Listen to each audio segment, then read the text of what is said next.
psychological story of decision-making doesn't end, however, when a decision has been made. The act of making a decision can trigger a flood of other processes.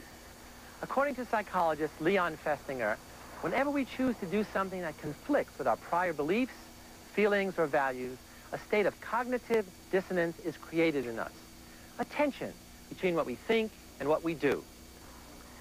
When this tension makes us uncomfortable enough, we're motivated to reduce it in a number of ways.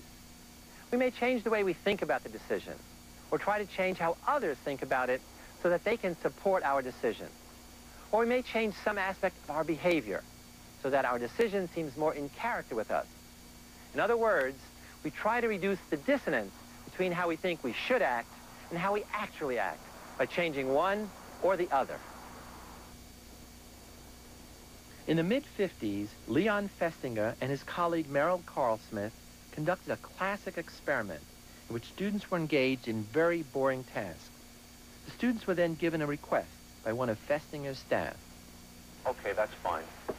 Let me tell you now what we're actually studying here. It's the effect of preparatory mental set on performance. The rest of the subjects are prepared by being told that the experiment will be very interesting and enjoyable. In fact, lots of fun. Now I have a somewhat unusual request to make of you. The next subject is waiting right outside, but the fellow who ordinarily gives the spiel isn't here. I wonder if you could possibly take his place.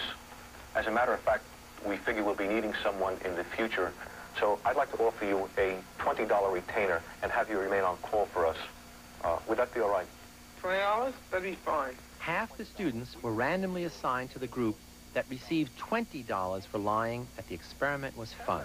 The other half were given only $1 for lying. $1 as a sort of a retainer and have you remain on call with us.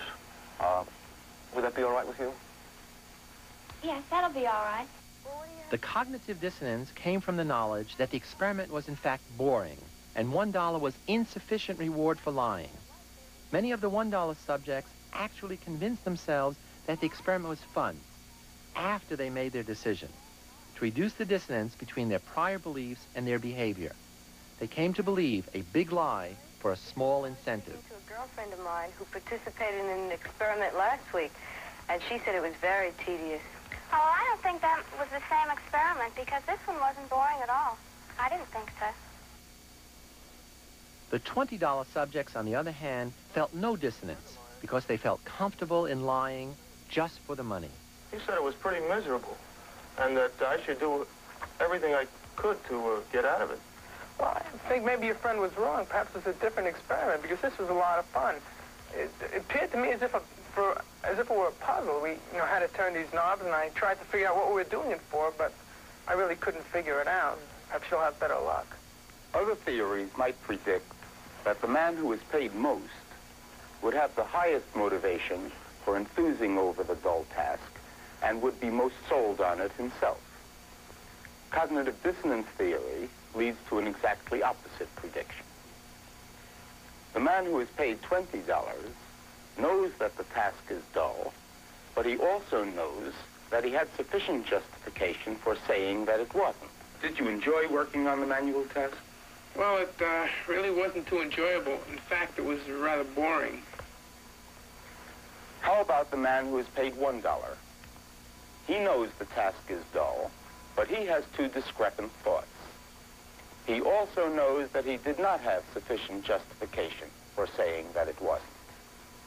For him, there is dissonance. Time after time, we have seen what follows.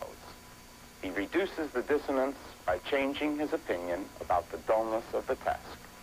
Did you enjoy working on the manual task? Yes, I enjoyed it.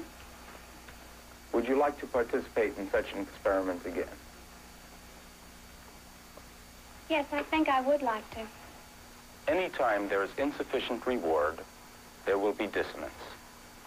The general principle seems to be that people come to believe in and to love the things they have to suffer for.